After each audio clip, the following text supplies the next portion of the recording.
Good morning, everybody. Welcome to another Build a Mind podcast. I'm your host, Trevor Bello, and today I'm having a conversation with Patrick Motorist. Patrick is a longtime Bitcoin enthusiast, an advocate whose journey into the world of Bitcoin began in 2013 during the Cyprus banking crisis. Patrick's passion for sound money and self-sovereignty has led to Patrick's passion for sound money and self-sovereignty has kind of led him through working with a lot of different events in the space, like Unconfiscatable, the Bitcoin Standard Conference, Anarchapulco, Porkfest, and the Working Man's Bitcoin Conference. He is also the founder of the Bitcoin Hub at the Porkfest conference. Let's see. So he helped plan the Unconfiscatable conference, and he is also a Bitcoin educator. He's really helps a lot with the Bitcoin. Let's see. I'm totally Bitcoin Mentor. I totally spaced on the name there for a second. He's helped a lot with Bitcoin Mentor, working with the likes of Ben Perrin and others. So he's outspoken in the space. He's very influential in the space, and he's been around for quite a while, since about 2013. And he has an interesting foray into the world of Bitcoin through mining itself. So we're going to kind of pick his brain and kind of ask him, a couple of questions and dive into the philosophical about Bitcoin, but also mining and its relation to the space and decentralization. So it's going to be a good conversation today. I'm actually really excited about this one. As always, I'm pretty excited just to talk to Bitcoiners, anybody who'll give me the time of day. Before we do that, I do want to show you guys a couple of things. So the first thing is the Pod X from Greenwich. This is a revolution in air-cooled mining containers. So just take a look at this video. We're self-miners ourselves, and we understand a lot of the problems that a common miner out there or a common company that runs air-cooled units might experience. And we've helped a lot of other sites that use these air-cooled solutions, and we understand what you go through. Like, we understand the hot air recirc issues that might come with some of these solutions. Like, it's really what drove us to want to try and solve that into one solution, which is what we ended up doing.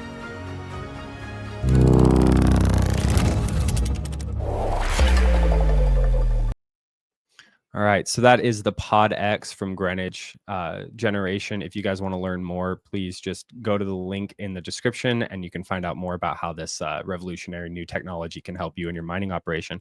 And the last thing I want to show you guys real quick is our mastermind club. So check this out. Join the Mastermind Club, a weekly gathering of Bitcoin miners sharing insights to help you optimize or build your mining business. Our community fosters open discussion and collaboration, connecting you with experts who can help you overcome challenges and find solutions faster.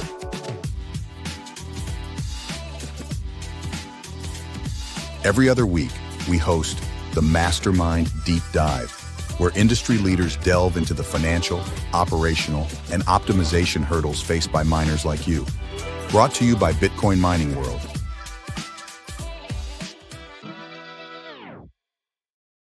All right. If you guys want to join the Mastermind Club, it's completely free. Go to the link across the bottom of the screen or in the description and come find out how you can build a industrial or even a small scale Bitcoin mining farm. With that, we're going to get right into the podcast. I'm going to bring up Patrick. Bitcoin Motorist, welcome to the podcast. Hello, Trevor. I'm really excited to be here. I'm really excited to get to work talking about Bitcoin and Bitcoin mining and all the exciting things going on in the space. Yeah, and you're the perfect person to bring on the show to talk about these things. You are an educator in the space with Bitcoin Mentor, so it's probably, it doesn't need to be said, but you're probably very eloquent when you speak about Bitcoin. And as someone who has a hard time talking about Bitcoin, I'm a better listener than I am a talker, that's for sure. So it's good to bring on people who have that really strong understanding, but then they have the ability to talk about it. Yeah, absolutely. And I understand that you're also involved in mining, and there's a lot I can learn from you. You told me before we started recording that this isn't an interview, this is a conversation. So I'm really excited to talk with you about mining, because you know a lot about what's going on with mining now, and I might be able to bring in some context of what was happening with mining back in the day. For sure. I mean, I'll preface this by saying I'm just a home miner, man. Like, I'm working at home. I'm building some small heat reuse projects. I've got a couple of things in the works, but on the large scale industrial side of mining, I've never even had the desire to step into that world. So I'll provide as much context to the episode as I can. So Absolutely. And I think that, we might get into this a little bit further, but I think that what you're doing is actually more along the lines of what the future of mining will look like in the far future, a few decades down the line. It's going to be people like yourselves and, small time miners just mining from home. And because there's certain advantages that a home miner has that an industrial miner does not have. And we can kind of get into that. And we may be in this weird, few decade span in between the original miners who were basically going by the philosophy of one CPU, one vote from really early in Bitcoin, and then going towards in the far future where people are mining, solo mining. Most people are solo mining just to get their transactions confirmed, not necessarily as a business. So I think that we may be in this weird era in between those two more pleb miner eras, where you do have these big, large corporations that are mining, and they have a slight advantage over us in this era, but not necessarily in the far future. And I think it'll be interesting to talk about some of the distinctions between those two types of minings. Oh, yeah, absolutely. I think we should definitely get into that. But before we do that, I'm going to start this whole episode off with something that'll kind of set the scene. It doesn't really have much to do with mining, but it has everything to do with the ethos of Bitcoin. So this is directly from Bitcoin Mentor's education page, and so it's a paragraph from your guys' page there. It says the Bitcoin journey is perpetual. Once it starts, you save a little bit of your hard spent time in Bitcoin. You then spend a bit of time researching some of the aspects of Bitcoin that make it unique. You save a little bit more in the hardest money man has ever known. This cycle repeats until before you know it, you're thinking about Bitcoin all the time, every free moment. It becomes an obsession, not because of the price increases, but usually for some other reason, like your first understanding that the fiat system is stacked against you.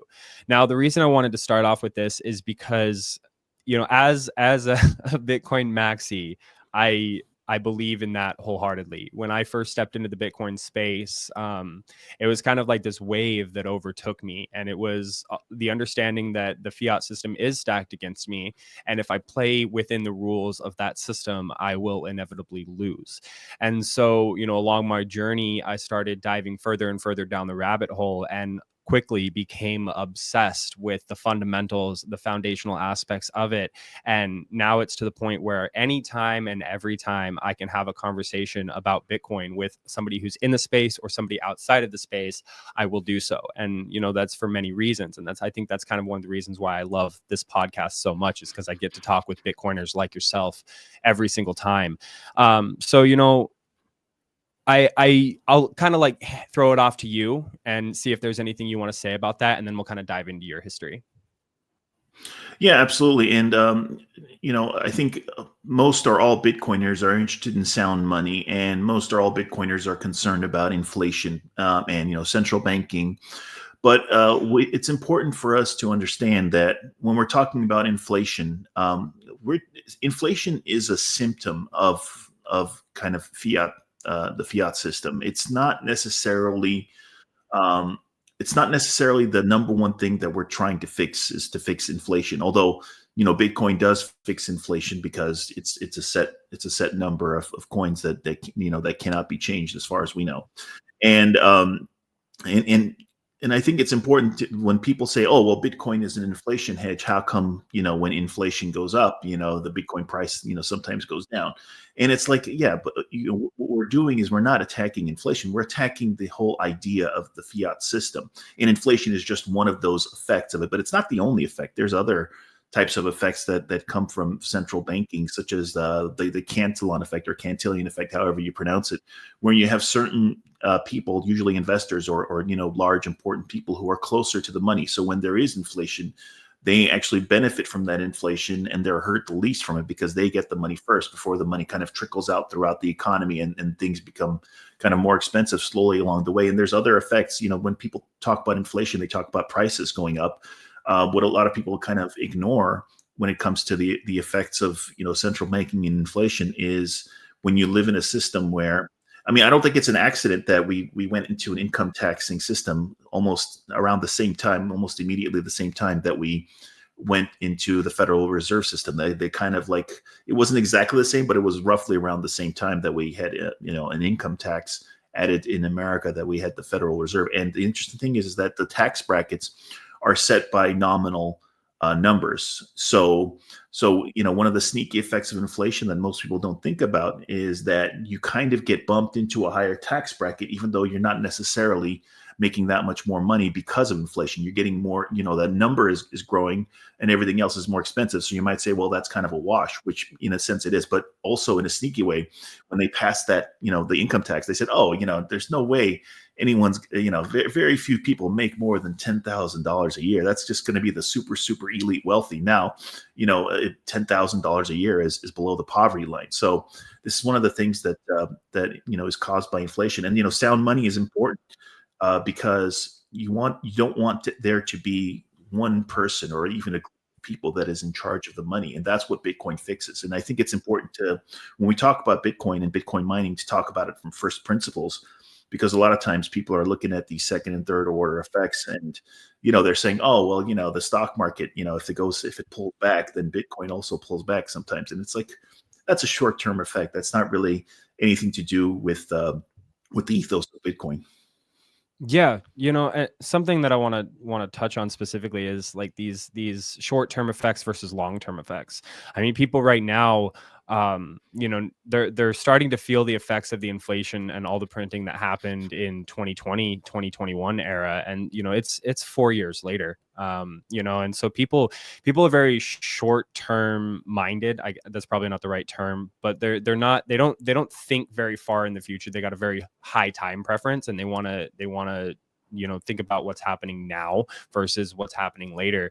And so then when these events kind of unfold, these experiences kind of start to unfold later down the road, they kind of immediately think that it's caused by something that happened yesterday, and they're not thinking about the fact that this was a 10, 20, 30-year plan, in reference to the income tax and the Federal Reserve being implemented. I mean, we've been in the system for over 100 years now, and you're seeing the degradation of society in our world today. And it's not just happening in the United States, it's happening all over the world. In most countries that are tied to the US dollar, they have it a lot worse than we do. um, and I think that it's really hard for people to kind of put themselves in those shoes of those other people around the world and say, oh well, like, that's never going to happen to the United States. I'm like, well, actually, like, if you think about it, that's happening to the United States right now. It's just that we have the people who are poor and feeling it the most, like you were talking about the Cantillon effect, versus the people who are wealthy and they hold assets, and they're benefiting from the fact that inflation is going up, taxes are going up. And also, there's a huge disproportion in the education in our nation and across the world. I mean, these people who are quote unquote in these higher tax brackets, they understand how to play the game. They know how to, get away from all these taxes. It's not something that you're taught in school. You're not taught how to, create a business and do everything under your LLC, live your life under your LLC so that you can, write it off as a taxable expense.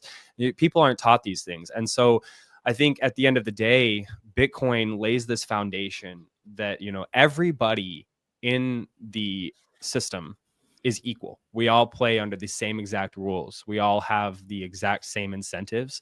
I mean, they're kind of different across the board in the sense that, like, we work for different incentives, but the incentive is the same thing.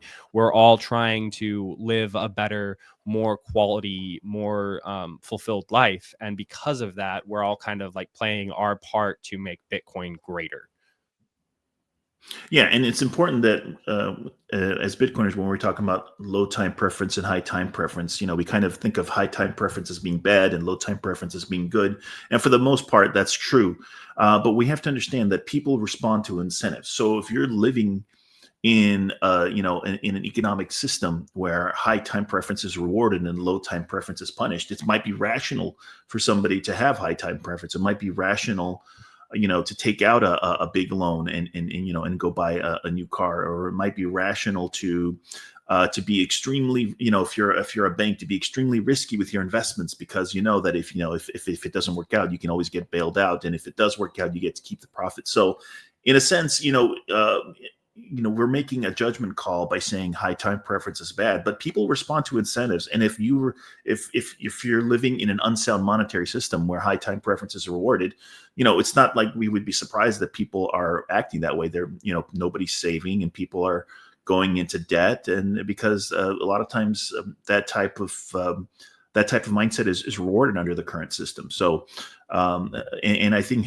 the fact that Bitcoin exists right now, even though it hasn't really taken over the entire world yet, I think that it will. But even though it hasn't yet, it already is kind of a check on that system. It already is a check on kind of this irrational exuberance.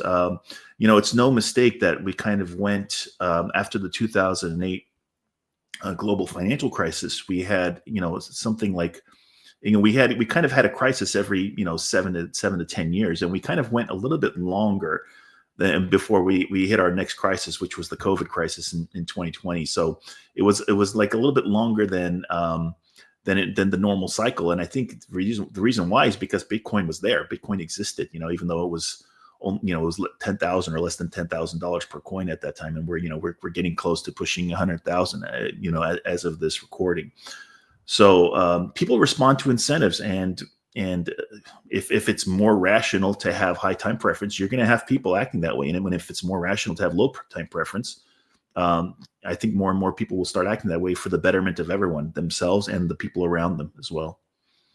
Yeah, I never really thought about it that way. I mean, I've known for the longest time now that people are driven by their incentives, but I never thought about, high time preference thinking being something that's a rational thought just because of your own situation. And I mean, I guess thinking back to like my own life, there have been times where I've had very high time preference thinking, and it was a rational thought that I had, sometimes very irrational. But yeah, I guess at the end of the day, we need to meet people where they're at, and we have to try to okay, I'll take this back a little bit. There's this whole idea you've no doubt heard of, orange pilling the masses, and I think it's a great idea in theory, but in practice it doesn't work. You can't convince somebody of something unless they want to be convinced. And so we kind of like, my personal journey, I've had to kind of take a step back. In the last 3 years, I've tried to orange pill so many people, and I was coming at it from the wrong direction, just saying, hey, like, you should buy Bitcoin, like, because of this and this reason. And it was until I realized, like, you don't do the orange pilling. People orange pill themselves. It's kind of like that idea of you can take a horse to water, but you can't make it drink. It's the same thing. People have to have the desire to want change. So in my life, in my journey, and instead of trying to convince people that they should buy Bitcoin, I kind of just talk about it in the sense of like, these are the things that are wrong with our world. We have mass inflation, we have poverty at the highest levels. Nobody can afford to do the things that they want to do. And then I try to weave in Bitcoin throughout that conversation, like very small, minutely. And then, if they come to me and ask questions, that's kind of when I'm like, okay, well, like, this is how I do it. This is what I do. You should educate yourself and learn more. And as a Bitcoin mentor, have you kind of found that, like, I don't know if people come to you through Bitcoin mentor, but like when you're kind of like out in the daily world, do you kind of approach it that way? Yeah, I have to, just like you said, we have to meet people where they're at. So people who come to Bitcoin Mentor, they're coming from all different types of, levels of being a Bitcoiner. There's some people who, they have all sorts of different altcoins, and they want to learn how to be kind of more self-sovereign. So I'm going to approach that person a little bit differently than I am someone who, they say they know of me because they heard me on Tone Vays's show, and Tone Vays, is a Bitcoiner, and he's not interested in any altcoins. And that person, I don't have to, tell them that, that all these other coins are going to zero, because they kind of already know it, when compared to Bitcoin. So it depends, but I'm really impressed with a lot of the people who reach out to us in Bitcoin Mentor, because a lot of them already understand a lot of the ethos of Bitcoin, and they're just trying to do Bitcoin the right way. They don't want to, they understand maybe the ethos of Bitcoin, but then they have their money on Coinbase. And the only reason they have their money on Coinbase is because they don't really know where to go to learn how to confidently set up, an air-gapped, cold storage wallet where they can safely withdraw those funds and be confident that they're not going to lose the funds. So, a lot of people may understand the principles of Bitcoin, but may not understand the how to get there. And so that's what a lot of my proteges, that's how I help them. I help them become self-sovereign Bitcoiners. They already understand Bitcoin. They already own some Bitcoin, but they don't really own Bitcoin because it's owned on an exchange. But now they can learn how to actually take possession of their private keys and kind of run a Bitcoin node so that they're completely self-sovereign. I think most Bitcoiners even today probably don't run their own node, but if you run your own node, that's like a whole nother level of Bitcoin, where you're actually protecting your own privacy, and you're actually kind of have a say in the network. You're kind of having a say in the rules of the network when you're running a node. It was because of people running nodes that I think that the block size war was won, because if nobody ran a node, if we all just kind of seeded that to some big servers here and there, they would have been able to change Bitcoin, and there was nothing that we would have been able to do about it. They would have paid off 5 or 6 nodes to approve big blocks, and we would have had big blocks. And what separates Bitcoin, I think it's important for people to realize, mining is part of it. Mining is what separates Bitcoin from everything else. But then there's altcoins that have mining. So what's the difference here? The difference is that in Bitcoin, it's actually relatively simple for most people, even if you're not a person of means, even if just you're an average, pleb, average Joe, you can actually run your own Bitcoin node out of a residential, broadband internet connection, just with a few $100s worth of computer equipment. And this is not the case for basically any other cryptocurrency you can think of.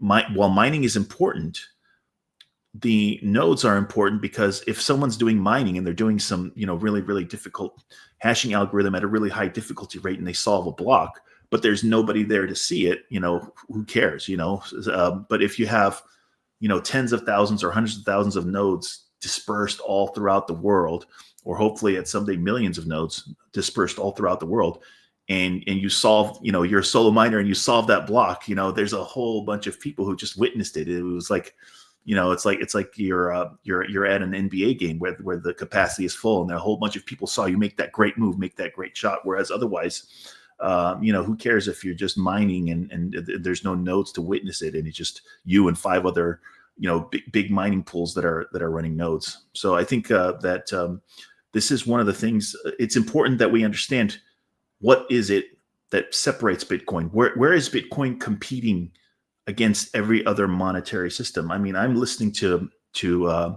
people who are on the wrong side of the block size war, and they still don't get what separates Bitcoin. They're like, well, Bitcoin is more difficult to use than Venmo. It's like, I can just Venmo somebody money. I'm like, so why compete on that? Then why do you want Bitcoin to compete on that level of Venmo or PayPal, where you can peer-to-peer send money, maybe do it easier than you can on Bitcoin? Why not? What separates Bitcoin from Venmo is that Venmo, there's basically one node. There's just one node. Mm-hmm. The reason why the gold standard failed is it's important to understand why if you don't understand why the gold standard failed, you're going to make the exact same mistakes. The reason why the gold standard failed was not because transaction fees were too high. That was not why the gold standard failed. The gold standard failed because nobody could run a node. You could not verify ownership through running a node in your own house just with just a few $100s. You had to take the institution's word for it that they had the gold that they said that they had, and that's why the gold standard failed.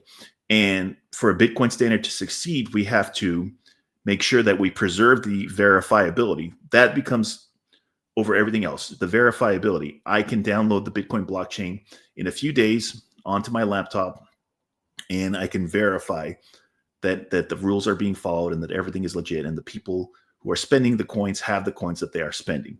And if you don't understand what it is that separates Bitcoin from everything else, you won't be understanding why Bitcoin is special. No, that's a beautiful way to explain that. You know, truth be told, I just got my node set up a couple of weeks ago, and shout out to Matt Hill over at Start9 because he sent me a Start9 server 1. And I guess the feeling that I had when I set up my node, because intuitively I knew all of what you just explained. It was this feeling of like I now have a say in my portion of Bitcoin. It might be very small, but I am a cog in a giant wheel that is moving the future of money forward. And what the world looks like 20, 30, 40 years out from now, like I get to say I was a part of that, good or bad. Like I'm going to go back here and I'm going to say, and eventually we're going to get into your origin story, I promise. But I'm going to go back here a little bit and say that I think one of the hardest things about Bitcoin for normies and for myself is that Bitcoin is not intuitive. It's not very easy to understand, all these different moving parts. You've got the verifiability of the nodes, you have the mining aspect, you have, holding your own keys, your wallets. Like there's so many different things that go into it. And when people come from the world of money where, it's as easy to pull it out of their wallet and use it at the gas station, it's really a huge wall. It's a huge hurdle for them to get over in order to understand, well, like, what is this thing that I hold on my phone, but it's not actually on my phone. It's just a way for me to connect to the network.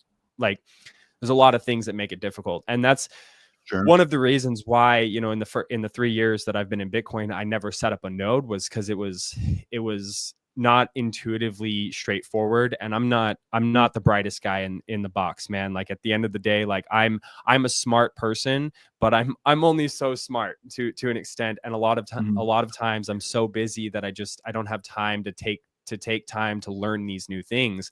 And so that's why I love the Start9 node. And so for anybody listening, like I really recommend that node because it's a piece of hardware that comes in the mail. Everything's already built and you literally just go through the steps, download Bitcoin Core or Bitcoin Knots, and it's there. It's done. They've got these beautiful FAQs right there that you can just follow, and it makes it super simple.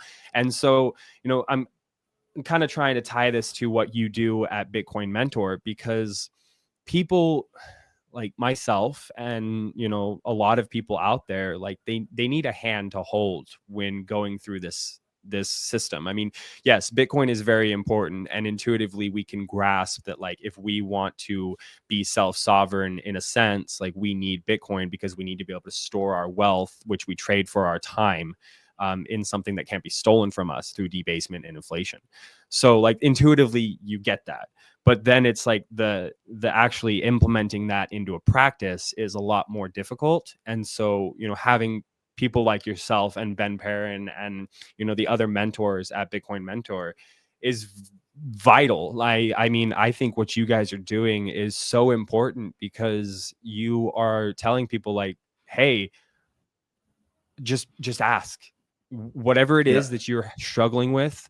I will help you with, and I'll hold your hand and I'll make sure that you do it in the right way. And I think that that's really important, especially because like you guys fully understand the foundational principles of Bitcoin. Yeah, I've been a huge fan of Ben BTC sessions. I mean, I went on YouTube. A lot of my Bitcoin education comes from YouTube. So I went on Same. YouTube. I was trying to figure out how to do, I was trying to figure out how to do a multi-sig, and that's where I discovered his channel. So I know he was around long before then when he started doing the multi-sig videos, but I just kind of went through and I was listening to it and I was like, man, this guy is amazing. And so I became a fan and I subscribed to his channel right away. And I just love his tutorials. The way I try to approach Bitcoin Mentor is I approach it, at least initially when I'm talking to a protege or a potential protege, by asking a lot of questions, because it's not about me teaching you this is what you have to do. It's about me understanding where you are, what it is you want to know, and where you want to get to. And you may know where you want to get to, but you may not know exactly how, what the actual steps are to get to that point that you're trying to get to. So it's up to me to ask questions and to listen, and to really listen to what my proteges are saying and what they want, so I can make sure that I deliver exactly it is what they want, and tell them, well, if this is what you want, if you want to be able to, if you're concerned about privacy, this is what we need to do. We need to make sure you're running your own node. We need to make sure that you're not, that you're in possession of your keys and you're storing them properly, and you're not doing something silly with them. A lot of times when the reason why I'm involved in Bitcoin Mentor is because I'm such a huge fan of the mission. I just love this mission, and that's why I'm doing it, because I understand that there is going to be this need of a newer and newer waves of Bitcoiners who come into this space, and there's going to be this need of people who are excited about Bitcoin that want to learn, how to do certain things.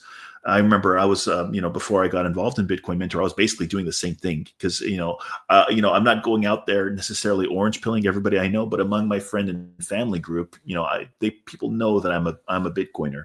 And so if they have questions, they'll come to me. And I remember I was helping a friend of mine, before I even got involved in Bitcoin Mentors, set up his Bitcoin wallet.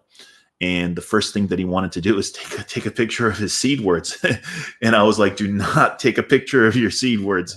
You that will be hacked. That's like basically storing your seed words in a cloud server, which at some point will be hacked. So I'm like, yeah, that's not secure. So just make sure you don't take a picture of it. You don't show it to any cameras or webcams or anything, and you make sure you put it away someplace.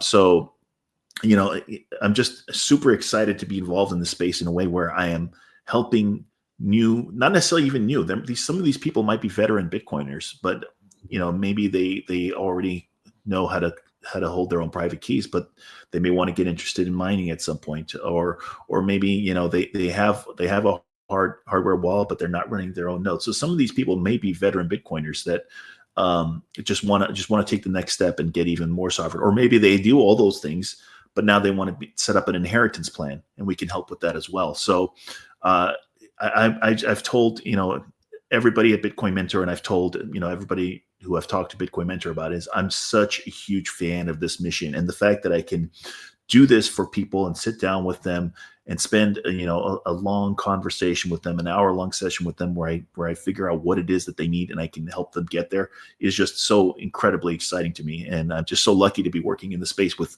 the other mentors and with Ben. Yeah, well, I personally just want to say, thank you for what you are doing, and for what you all are doing at Bitcoin Mentor, because like I said earlier, we need it. We need people like yourself who are well educated in the space, all aspects of the space, and who are able to distill those hard to understand topics in a way that we understand. And so, just thank you for what you're doing, and I really appreciate it. Let's take this back. We're 30 minutes into this, and I haven't even gotten to what I want to get into, which is totally cool. I love when conversations go like this, because we're actually really getting to the meat of what matters. But we're going to take it back. So you got into Bitcoin around 2013. This was kind of around the time where Cyprus Bank was kind of initially failing. You want to kind of explain to us, how that transition happened from your point of view, and what it was kind of initially like when you found Bitcoin? Yeah, well, I was a believer, and I still am a believer of the gold standard. Pre Bitcoin, Now, the interesting thing is a lot of people who are gold bugs in the sense that they like the gold standard. There are also people who like investing in gold. And I thought that the gold standard was good because it kept government power in check. It prevented the government from doing too much, spending too much, getting too much power, starting too many wars, starting too many social programs, and kind of was a way to actually keep the government in check, which voting will not necessarily be able to do that. So, but I was never someone who was like, oh, you have to go out and buy gold bars or you have to go out and buy the gold ETF. So I was never a gold bug in terms of investment. I never thought gold was a good investment. So when I kind of started coming across Bitcoin, and one of the things that it took me a while to understand was that it was a limited supply. So I was like, okay, so it's a limited supply. So I guess in some way that mimics gold in a sense, and it's getting, whereas, you could mine gold pretty cheaply, say in 1849, in the mountains of California, using just a pan and a pickaxe or something. Now you need a whole, it's very, very difficult to mine gold. So I understood how the difficulty was going up in a way that mimicked gold. But also, the thing about the Cyprus, I mean, we kind of don't even think about the Cyprus bank bail-in crisis now, but you have to understand at the time, this was a serious crisis. It was world news. A lot of people nowadays don't even remember, this bank bail-in crisis, but this was a scary thought because the government just went into your bank, your savings account, and just took your money.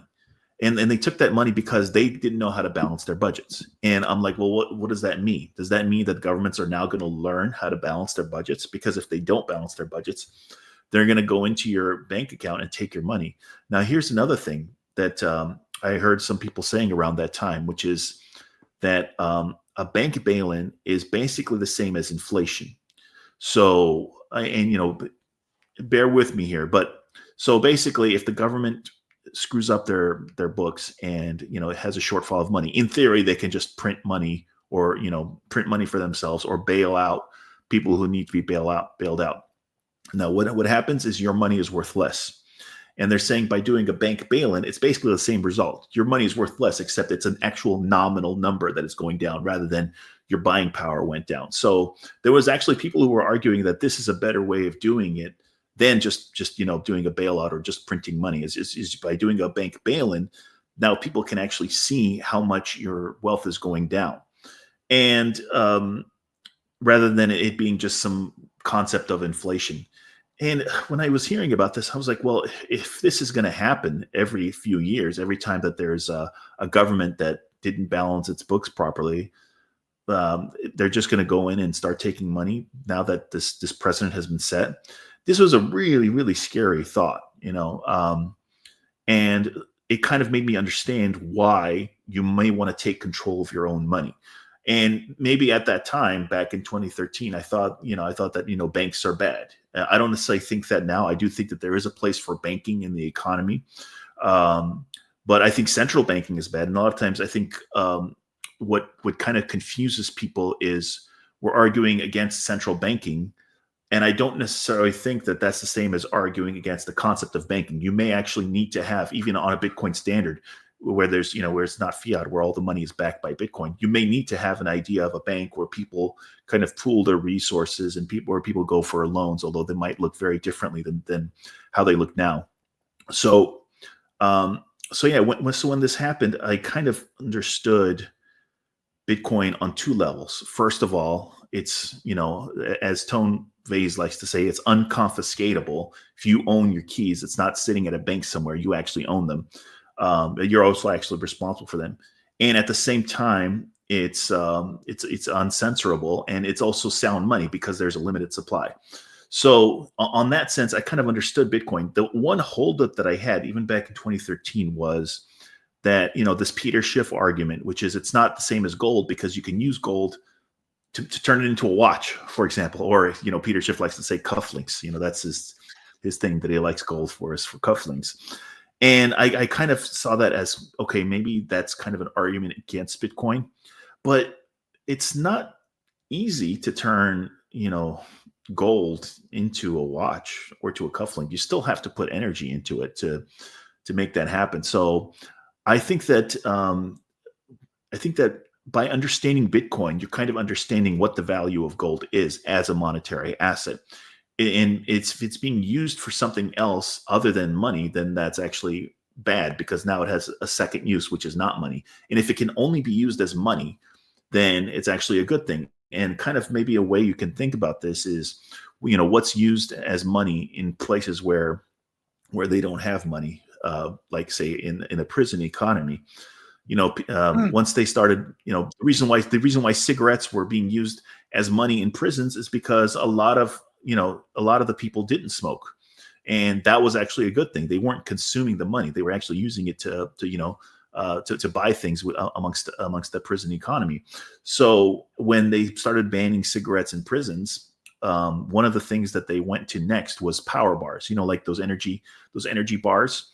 They were using power bars as money, and the power bars weren't really good money because people liked to eat them. They were actually consumed, they were consuming them. So the fact that you could use it for something else was actually a bad thing. And then kind of what they had later on became a better money than power bars was mackerels. They had these fish that were wrapped up almost like, say sardines or something like that. And they were using that as money. And that was a better money than the power bars, because people didn't necessarily want to consume those mackerels. They were just better off just being saved and being used to pay for things. So the fact that it couldn't, back then in 2013, the fact that it couldn't be used for anything other than, say, money or savings, it's actually a positive that a lot of gold bugs kind of have a hard time wrapping their heads around. And back then, when I heard about Bitcoin, I think Mt. Gox had just basically stopped taking U.S. customers. So Mt. Gox was still around, but they had, they kind of they had cut off, so as an American, I couldn't really use Mt. Gox to buy any Bitcoins. So I was kind of thinking about it. Well, how do I get Bitcoin? I guess I can mine it. And everybody that I went to online to talk with Bitcoin about, they all said, don't mine Bitcoin, just buy it. Buying it is better than mining it. But I was like, you know what? I don't want to, spend money to buy it. I'd rather just mine it. And I didn't know anything about mining. I wasn't really much of a, computer hardware guy, especially back then. My interests were more in, finance and economics and numbers, basically. But I was like, you know what? I have this. It's either an HP or a compact computer that I bought from Best Buy a couple years earlier. So it's a computer that I bought in like 2011 or something, one of those tower desktop computers. It's like, I have this computer. Can I use this for mining? And, we're talking like May of 2013. So this is like, it's like past the era of CPU mining, long past that era. And now we're into, even GPU mining. It was late for that. But I was like, you know what? I'm going to try to buy this GPU. And interestingly enough, it was hard. GPUs were kind of scarce. It was hard to find them, and they were kind of being sold at a premium of what their suggested retail price was. So the fact that I overpaid for a GPU and got one, I still felt special. I was like, oh my God, I have this really nice, cool, tricked out GPU, and I had to figure out how to upgrade my computer. It's not really an upgradable computer, one of those computers you buy off the shelf at Best Buy. It's not really one that you necessarily is designed for being upgraded, but I upgraded my computer. I upgraded the CPU from a single core to a quad core. I added more RAM to it. I think I went from 8 gigs to 16 gigs of RAM. And then I had to, because I had this nice new tricked out GPU, I also had to upgrade the power supply. And I was like, turning into this whole, people thought I was like a computer hardware expert, which I wasn't. I was basically just following simple steps that I read online about how to upgrade your CPU, how to upgrade your power supply and things like that. And I started mining Bitcoin with a GPU. I think beginning of May 2013. And then I was living in Southern California, and I was kind of at the time I was also recovering. The reason why I had all this time to do all this stuff and I wasn't working at that time was because I was recovering from a motorcycle crash. So in March of 2013, I had a motorcycle crash. So what I decided to do, because I was out of work for this long time as I was kind of recovering from this crash, was kind of do a deep dive on all my insurance stuff, and to make sure that I got my disability payments and everything. So I kind of focused on that. I did a deep dive on that stuff. And at the same time, I had this extra time that I was kind of researching Bitcoin around that time in March and April of 2013. And then in the middle of May, kind of last minute, there was this Bitcoin conference that happened in San Jose, California in the middle of May of 2013. And I was brand new in Bitcoin. I was basically a Bitcoiner for 2 weeks. So, I was not an expert by any sense. I was probably like the dumbest Bitcoiner. And I was like, maybe I can go to this. Now, keep in mind, I'm still recovering from my motorcycle crash. It took me like 5 months to fully recover. But I decided to go to this Bitcoin conference, which was in a 6.5 hour drive from where I was. And I went to this conference, and people were going to ask. I kind of saw it as a networking opportunity. So people were going to ask, what's your involvement in Bitcoin? And I was just going to say, I'm a Bitcoin miner. That was what I was going to tell people. And I kind of went there like it was like the first day, and I saw these two guys kind of sitting off to themselves by themselves, kind of nerdy looking guys, and I was like, hey, I'm here to network. Why don't I go up and introduce myself to these guys? I had no idea who they were. And I just went up there and said, hey, nice to meet you guys. I'm Patrick. And then they were like, oh, hi, nice to meet you. One of them said, my name is Gavin. And the other guy said, my name is Jeff. And I kind of just sat down. So I was like, so you guys into Bitcoin? I had no idea who these guys were, and then, Jeff started talking with me a little bit. He's like, yeah, we're developers, we're into Bitcoin. And then like half an hour later, I found out that was Gavin Andreessen and Jeff Garzik. And I was like, oh, so these are like the two of the biggest Bitcoin developers ever. And I had no idea who they were. Just kind of walked up to them, and I was like, oh, they're kind of sitting off to themselves. Let me start talking to them. So at that conference, I was very interested in what kind of Butterfly Labs was there at that conference, and I was kind of interested in kind of stepping up from from GPUs to ASICs. So I was kind of like curious. I was like looking at their rigs and stuff, and there was also this guy. I'm not sure I'm pronouncing his name correctly, but it's something like Yifuguo. He's the founder of Avalon. He was there too as a speaker, and so I was really interested in what these guys were saying, about Bitcoin and Bitcoin mining. But it was very difficult because there was a whole backlog. Every single one of these ASIC mining companies, there was a whole backlog. You had to pre-order, and you had to wait like 6 months or something. And some of them turned into scams, because I believe Butterfly Labs was basically, even though they had the equipment they could ship, they were mining it. They were mining with customers' equipment, and eventually they went out of business. So, and then I remember there was someone that was talking about Bitcoin mining and says, "Oh, how many of you guys mine at home?" And he wasn't like a mining expert or anything. He was more like an investment guy. But it's like, "Oh, how many of you guys are mining at home?" And I kind of raised my hand, and he's like, "Oh, you guys are dinosaurs. You should not be doing that." He's like, "You guys should be using AWS to mine or something like that." And I was like, "Really? AWS? Like you can actually mine in the cloud using Amazon Web Services?" I don't know if that's a thing. I kind of researched it when I got home, and I was like, I don't think that's a thing. I don't know maybe I'm wrong. Maybe there are people out there who are making money mining with Amazon Web Services, but I kind of doubt it. I kind of doubt that that's a thing. But there was this kind of misconception about mining around that time, and what I eventually was doing, I was mining. I was only making like a couple dollars a day mining with my GPU, and I was mining on one of those early mining pools called BTC Guild. And at the time, people were worried about BTC Guild because they were like thinking, "Oh, BTC Guild is this. They're going to take over mining. They're going to be the only mining pool." And it's just funny because they don't even exist anymore. BTC Guild isn't even around anymore. So eventually, what I figured out was that GPUs aren't really good for Bitcoin mining. They're not they just don't make sense for Bitcoin mining. So there was this pool that was back around that time, where you could mine script coins, like say Litecoin, Doge, and dozens of other altcoins that use that same mining algorithm, the script mining algorithm. And what you would do is in the background, the pool would mine one of those coins. You would never know which one it was mining.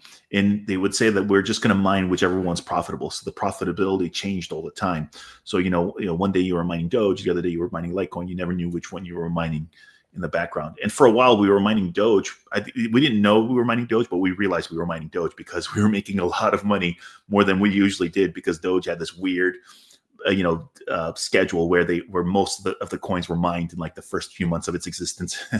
At least back then. They've changed it a few times, so it's not like that anymore. But yeah, so we were kind of mining in the background, and the pool itself was selling those altcoins, those script coins, whatever it was, Doge or Litecoin, and giving you Bitcoin. So even though I wasn't mining Bitcoin directly with my GPU, I was getting Bitcoin by mining on this GPU, and that was actually more profitable. I was making more Bitcoin doing that than I was mining on the actual Bitcoin network with a pool using the GPU. And then I'll pause here because but there's more stuff I can talk about mining, but I'll pause here for now just to see if you want to comment on anything I've just talked about.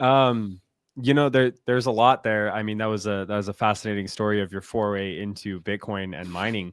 I guess the first thing that's kind of top of mind based off of, recently what you said is, I'm actually starting to see a correlation here. Not that I do it myself. I am such a hard maxi that I won't even pay attention to these other coins, these altcoins. We'll call them altcoins for, sake of brevity. But I'm seeing a lot of people in the space who, they talk a lot about Litecoin and these other script mining coins. And, I think they do that because they see that Bitcoin mining is so difficult. I mean, we're fully out of the GPU era now. And, FPGAs had such a short, lifespan that nobody really even talks about them. But, we went from GPUs to FPGAs to ASICs, and the first ASIC came out in 2013, so at the same time that you started mining. So we've had 11 years of, mining on these ASICs. And ASICs, for those who don't know, it's an application specific integrated circuit. These ASICs are all over. We've been using ASICs for a lot of different things. Your phone has ASICs, your computer, your laptop, like all these things have ASICs. But these Bitcoin miners that we're talking about specifically, like they do want the chips on the boards. They do one thing, and that's mine Bitcoin. And they're much more profitable, much more powerful at doing it. I mean, we're in the era now where people are taking individual chips off of these S19s and S21s, and they're installing them into like these bit axes that, everybody wants because they're just a cool little desktop toy, but they're not really even profitable unless you find a block. But I mean, even then it's a lottery.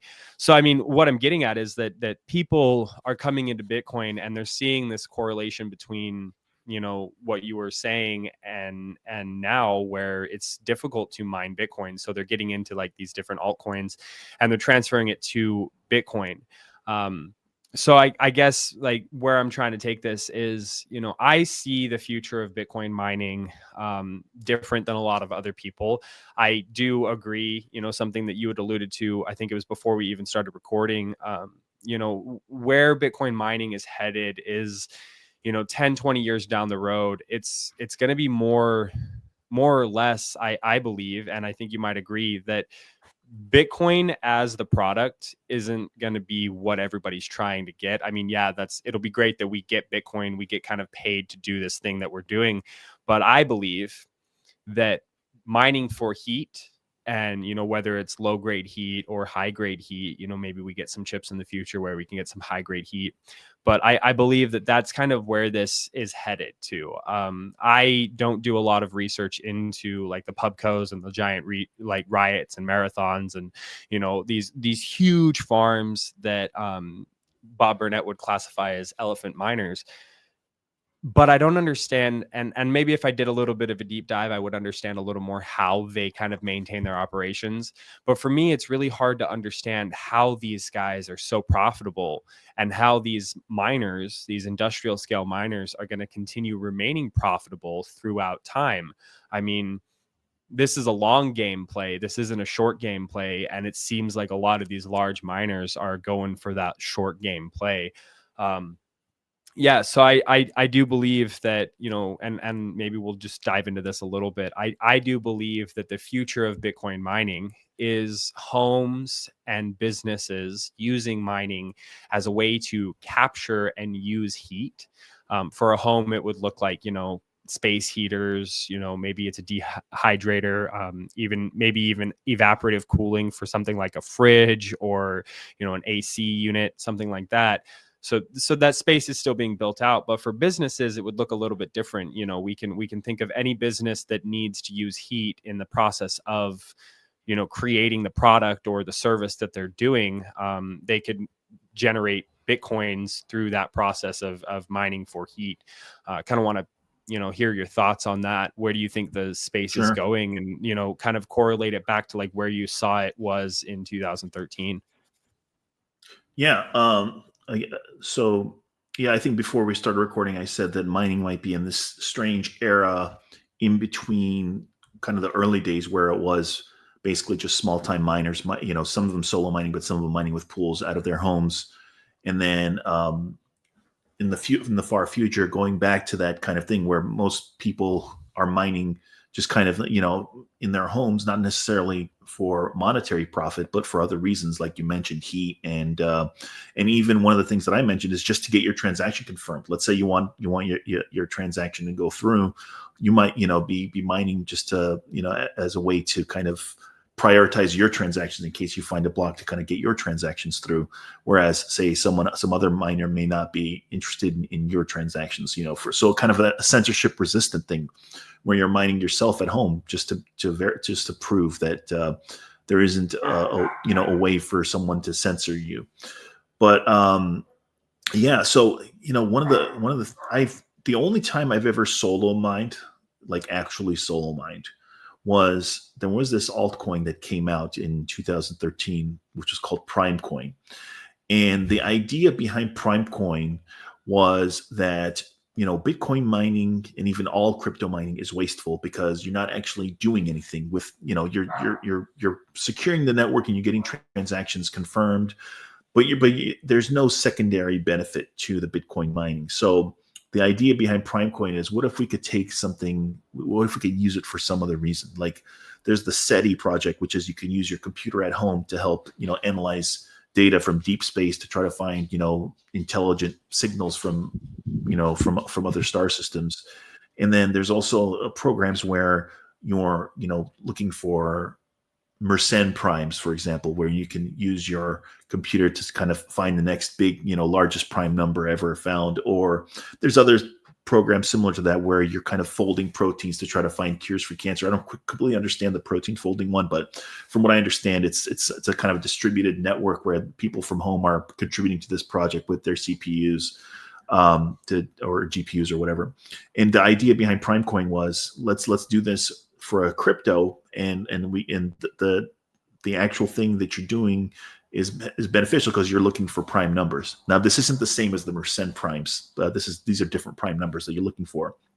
And so it wasn't the first day that it launched, but the second day that it launched, I started using my CPUs to solo mine and find that same quad core CPU that I upgraded. I was using that to mine Primecoin. It turned out to be one of these, things that kind of went up and then came down. So luckily I sold, not on the very top, but when it was on its way down, I sold out. So I made a little bit of profit off of that. But yeah, it's interesting because perhaps kind of like how when we say that there's a monetary, when there's kind of like when there's another use, like an industrial use or jewelry use to gold, it's kind of bad for it to be used for monetary purposes. It's possible that mining is better if it's just done for the sake of Bitcoin and not for some other purpose like heating. Now, that doesn't mean you shouldn't use mining for heating. Absolutely not. But if it's being done for some other benefit that is not for Bitcoin, it's possible that could be a bad thing. And this is why the Primecoin idea maybe didn't work, was because, you weren't, people were thinking that they were mining to help, find prime numbers instead of for money. But I do think that it's very interesting because there's certain advantages that the large industrial, public miners have, which is that they can negotiate better deals with the power company. You can't do that, if you're mining out of your house. So there's certain advantages that they have, and they can kind of help balance the grid, which may be an oversold benefit, but it is something that does happen. You do have some large scale miners that shut down operations during, when there's an emergency, or if there's a heat wave, or there's peak use or something going on. And the benefit is that they can actually get a much better deal. But they can't really, there's also disadvantages, because now they're under the microscope of the government, and they they may not be able to do whatever they want with their bitcoins. They may not be able to mine every transaction, because the government has certain lists and undesirables. They may not be able to hold their bitcoin the way that they want to hold them. They may have to, like a lot of public miners do. They almost never touch bitcoin. They immediately, they take fiat, and they take that fiat and they buy bitcoin futures with it, which is what I've heard some public miners do. So and there's advantages that you have as a small time home miner, which is that you can use it for heat, like you mentioned.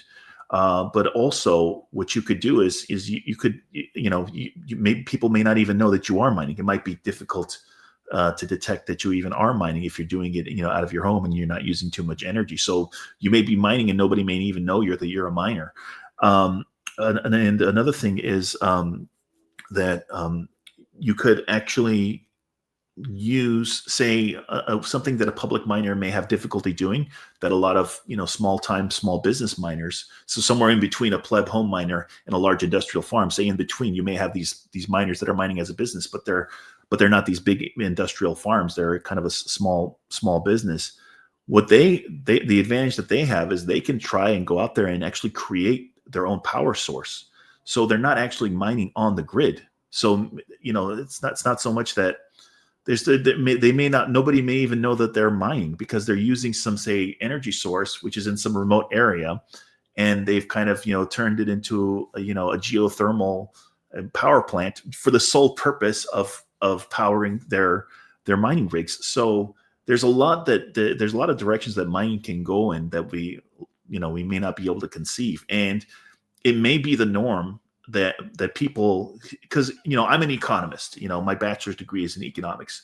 So in my mind, in an economist's mind, people don't do something unless there's some benefit or some perceived benefit to it. So you may say, well, mining is maybe uneconomical. There may not be a benefit to it. That doesn't mean that there isn't a benefit to it. It just means that it's a benefit that doesn't show up in a balance sheet. It's a benefit that doesn't show up for an accountant.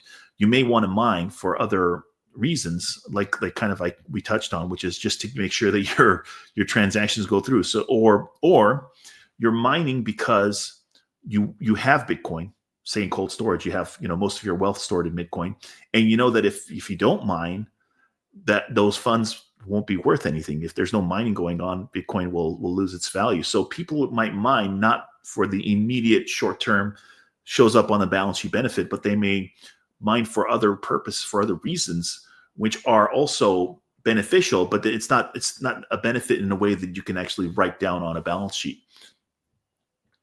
Yeah, I'm just going to say this, I mine because the Bitcoin miners are much better heat sources compared to my air HVAC. There are better, more efficient heat sources than Bitcoin miners. You've got like I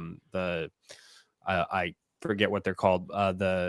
They're like these heaters that pull heat from outside and push it inside. I'm blanking on the name of it, but those are much more efficient than Bitcoin miners in and of a sense too. But my story kind of started because I plugged an S9 onto my counter because I just wanted to learn how the mining process worked, and the miner was heating my house all winter long from like December to March.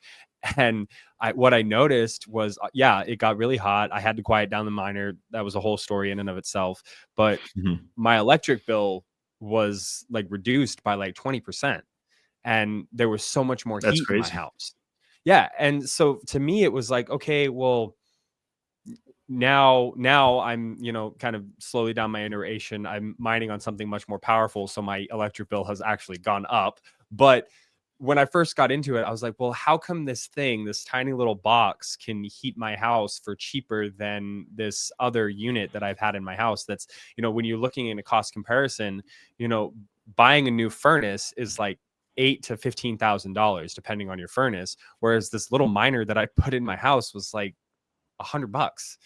So to me it was Mhm. like this no-brainer of like, oh well, like this is where mining is going to go in a sense, because people Mhm. are going to always be, going back to that incentive, is like people are always looking for lower cost, cheaper ways to do things.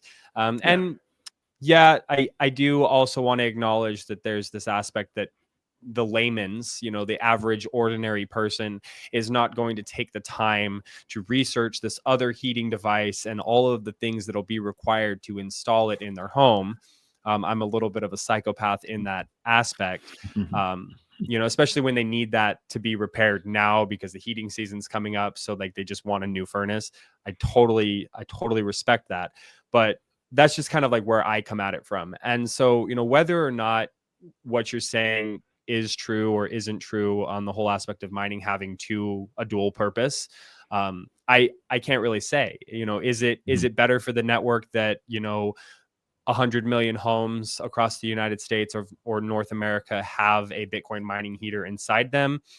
My initial thought is yes, because we're decentralizing the space. But Mhm. then if all of those people don't actually understand what it is that this heater is doing, is that a benefit to Bitcoin? I'm not sure. I don't really know how that's going to play out. But it will be interesting to see. I think that, mining from home, it's getting more and more difficult. I mean, unless you're running an S21 and you're doing it at off peak hours and watching it all the time, like you're really not profitable. You're not really maintaining the pace as these large industrial pubcos and even the horse class miners that Bob Burnett would say. So how do, in my mind, how do people who want to be a part of this space, who want to be a part of the Bitcoin network helping to distribute it, how do we participate in an economically profitable way? And so that's Mhm. where I see kind of the heat reuse aspect coming into play. And people Yeah. like Nicholas Druin at Constellation, who's building, I don't know if you're familiar with him, but he's building pool heaters, that with S21s can be very profitable. You heat your pool, have a really nice warm pool to play around in all year long, which is a benefit to you and your family. But you also get this added benefit of collecting Bitcoin on the side, KYC free. So I do see it as a dual thing, but I'm not sure where it's going to go in the future.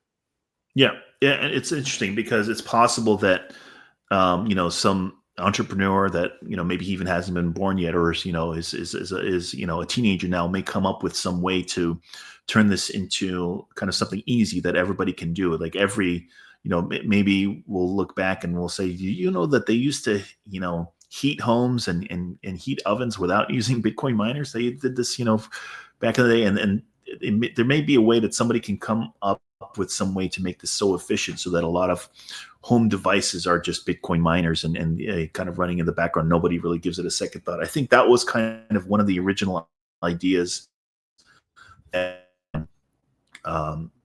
there was this company called 21, which came out. I want to say like 2015 or 14ish. I'm not sure exactly what year, but they had this idea where you were going to have everyday devices in your home, toasters or whatever that are mining Bitcoin, and their idea was that this is a way to decentralize miners. Eventually, what that company turned into was a messaging system. So it was like I had an account with that company, and people had to pay you $1 to message you, so that basically all my inbox was completely full of people paying me $1 to try to market their ICO. It was basically, I was like, if I had $1 for every single time someone was marketing an ICO, I'd have, $100, or whatever it was. And I think there was other like more famous Bitcoiners on there, and in order to message them, you had to pay like $5 to do so. So it didn't pan out. So, and it may be that we never actually get there. It's this cool idea that we never actually get to. But I think, you're using the heat as a benefit, as opposed to say a large, server farm, which is their heat is a liability.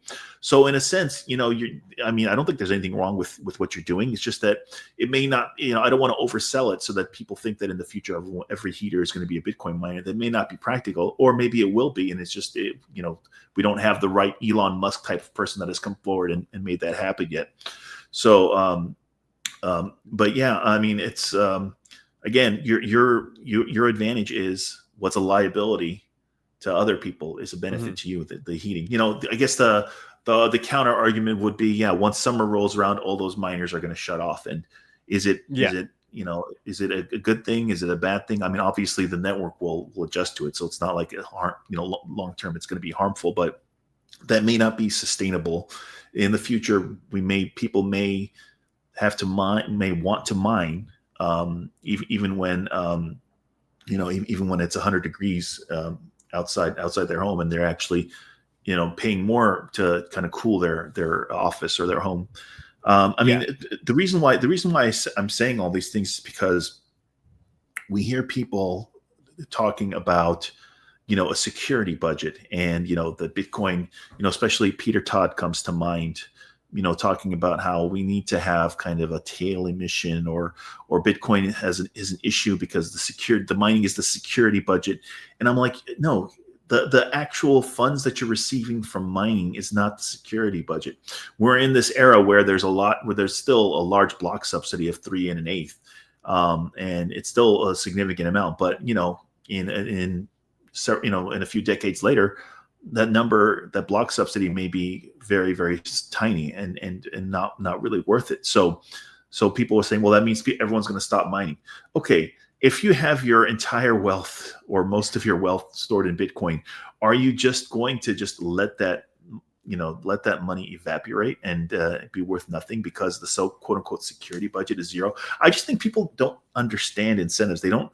They're thinking like accountants, not like economists, and I think accountants and economists are both good, but but we value things differently. An accountant values something if they can show up on a piece of paper that you're getting this benefit. Whereas an economist understands, yeah, the reason why someone's doing it is not necessarily because they're getting some immediate short-term monetary benefit. They're doing it for some other reasons, for a philosophical reason. Why do people donate to charities? Sure, an accountant will say, well, there's a tax benefit to it. But then some people may say, well, because they feel better about themselves when they do, or you may mine because you feel like you're contributing to something, and you are actually contributing to something, and you're protecting your own wealth.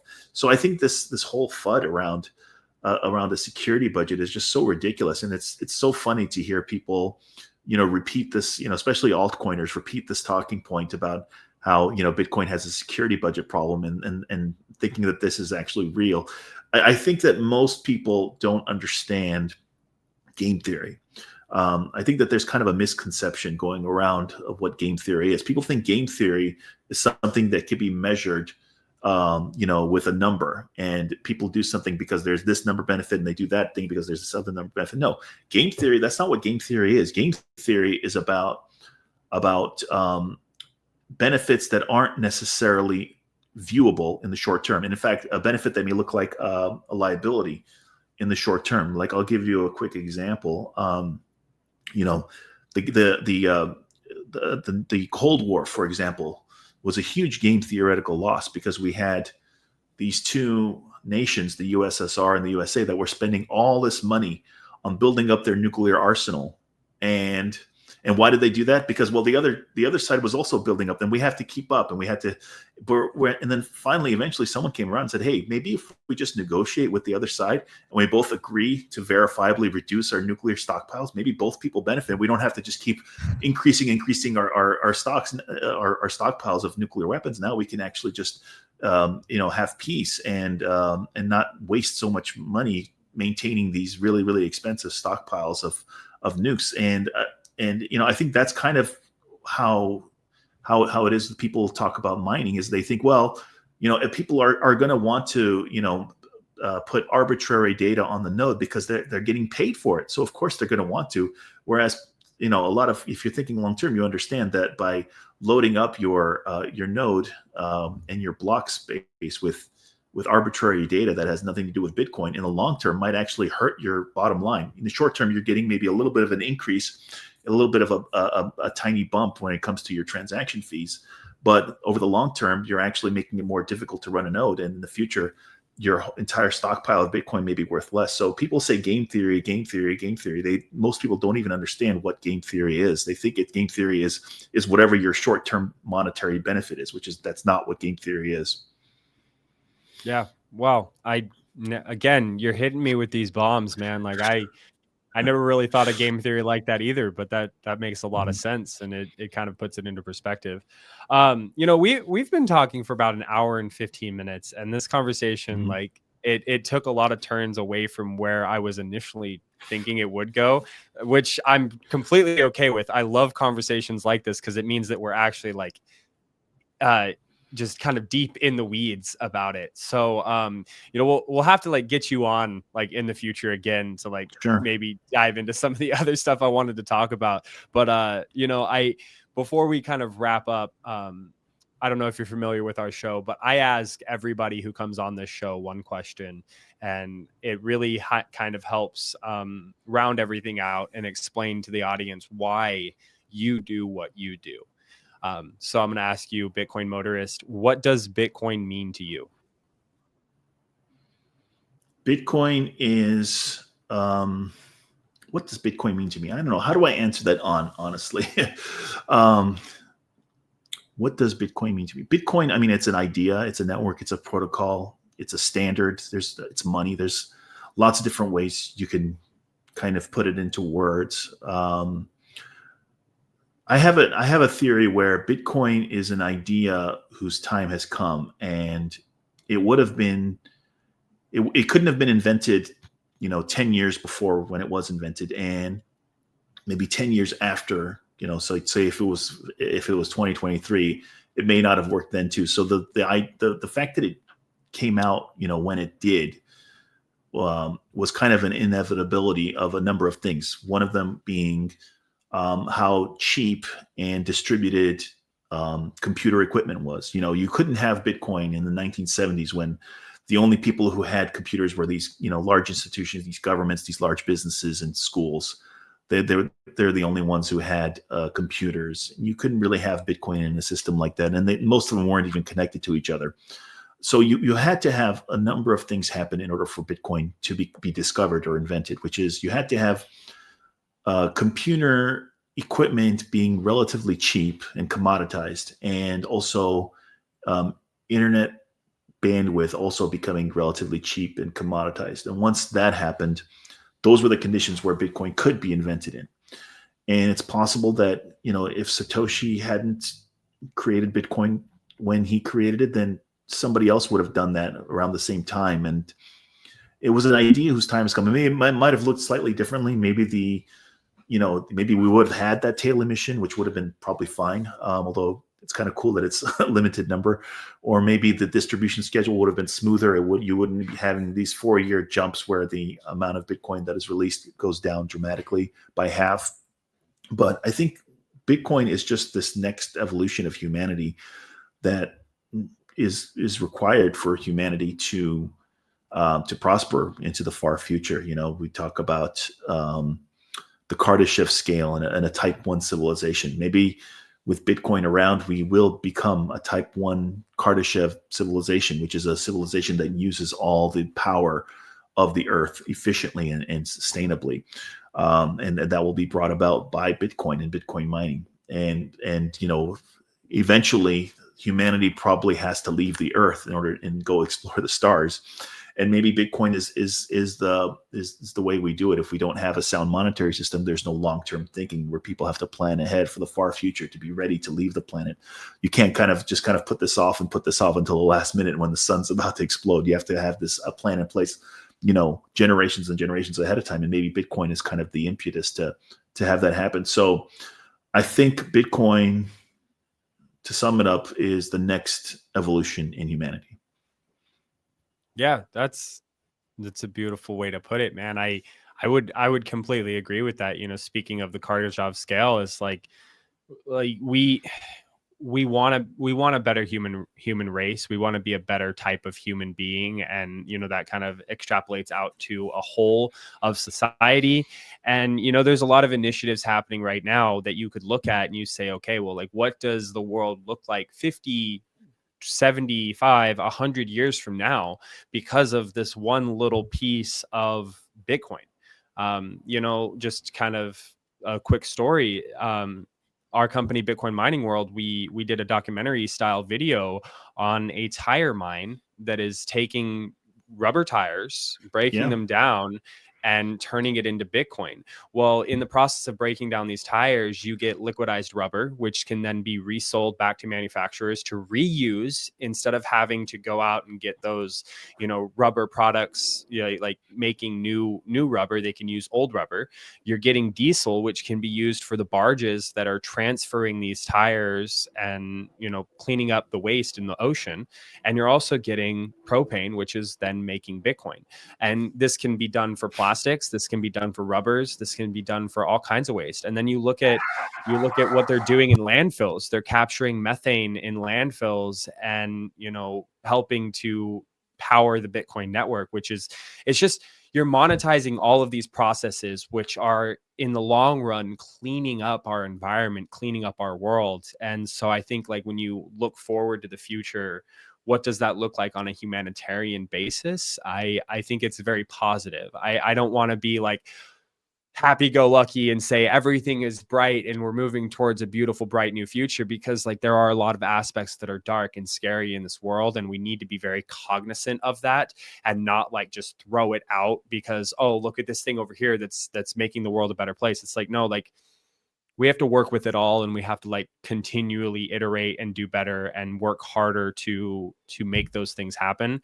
But it is a beautiful thing. And so I think it's just, it is a new evolution in humanity, and where we're going, it's going to be beautiful. I don't think I'm going to be around to see it fully kind of played out, but thinking long term, I think that, my son and my son's children, if he ever has them, will be able to benefit from this world that you and I are actively playing a role in to build. So, Bitcoin Yeah. Motorist. To touch Go on ahead. what you, Go ahead. yeah, thank you. To quickly touch on, I know we're wrapping up, but to quickly touch on what you just said, I'm very optimistic, but optimistic is not the same as complacent. So I think complacency is a risk in Bitcoin. People think that Bitcoin's already won and they don't have to do any more work to get it to the next level. So I'm just like you said, I'm very, very optimistic, but I also understand that there's more work to be done to get to where we need to go. And I love that story about the tires. I was scrolling through, I think, your Twitter feed, and I saw that on there, Trevor. So that was pretty cool. Love that story. Yeah, I love it too. I mean, when I saw it, because I knew we were doing it, but I hadn't seen the video. When I saw the video, my jaw dropped. I was like, you're telling me, like, what? Like, so, that it's just really cool. And I'm excited to see what Bitcoiners do. But, word of advice to everyone listening, don't be complacent. Take an active role in your future and the future of, the next generation. It's very important. So, Bitcoin Motorist, where can people find you? I know that, you're part of Bitcoin Mentor. You're Bitcoin Motorist on X, but where can people get a hold of you if they'd like to reach out and kind of get a better, deeper understanding of what you do and Bitcoin Mentor and, all that good stuff? Yeah, absolutely. I'm most active on Twitter or X, at Bitcoin Motorist, but I'm also on YouTube. I don't necessarily upload a lot to YouTube, but I do have a YouTube channel, Bitcoin Motorist. And bitcoinmentor.io. You can go there. You can, book a session with me or one of the other mentors. And I also have a link to the Bitcoin Mentor website on my Twitter profile. So if you're not sure where to go, just you can just go to my Twitter profile and then click on it, and you can click through into Bitcoin Mentor. And I'm just this is what I do. I've been active with Unconfiscatable Tone Vases conference, and I'm not sure when that conference is coming back.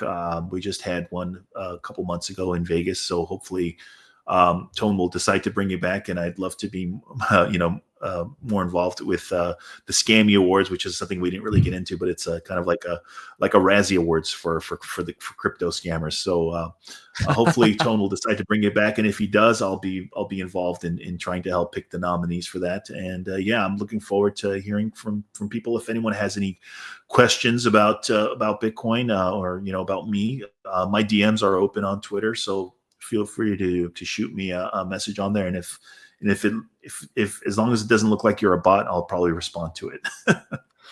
Yeah, those damn bots, man. They're coming out of the woodwork. Yeah, like I said, like we didn't get as much time to, like, sometimes I wish we could just go Joe Rogan and just like talk for 3 hours, because then I could like really get into everything. But I think the value add from this conversation will be good for a lot of the audience. So I just, again, thank you, man, for coming on the podcast. I appreciate all the work that you're doing, and thanks, Trevor. Taking time out of your busy day. So, guys, if you like this podcast, if you enjoyed this, please leave a like and a comment, share it out to your friends on your socials, because that really does help with the algorithm and also helps us like understand what you liked about the episode. But with that, we will catch you guys on the next Build a Mind podcast. Thank you so much, everybody. Let's see.